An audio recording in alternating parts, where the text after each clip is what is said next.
Hayır. Ya bilmiyorum şu an hissetmiyorum. Üstünde hissetmiyorum. Hayır yat. Yat yat. Tamam bir kere zıpla. Çok yavaş değdi. Abi şok etkisi Abi ne? yap. Kaç Böyle yaşında da anlayalım. Ben bir tane bunu əzişdirim gəlir.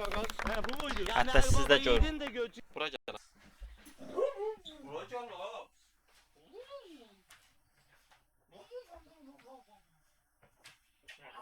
Başına.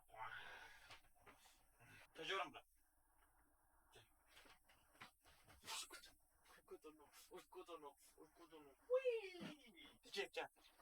Get. 4 yaşı var. Həyasız. Ona. Sən nə həyasız şeysən ha? Dincəldin ha. Yayın vaxtı eləmə də bunu. Bütün günü burada oturmuşam. Sus! Qışqırma. Məndən bəhs çıxırsan sən. Şş, olmaz. Cylinder?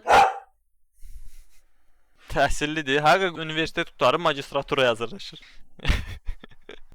Yox, özüm öyrətmişəm. Nə öyrətmişəm də özüm öyrətmişəm. Olmazdı, oturdu, salam verdi, uzandı.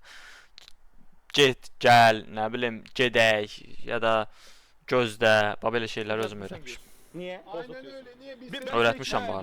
Ay qız. Bu qız, bax bu it qızı. Tələsdiyindən öz yerinə siymədi, getdi siyəcəyi yerin qırağına siydi. Bu it qızı. Kameraya soxur özünü göstərir indi sizə. Hə? Tərbiyəsiz. Utanırsan? Bütün cəmaət bildi bax sən hara pipi elədiyini.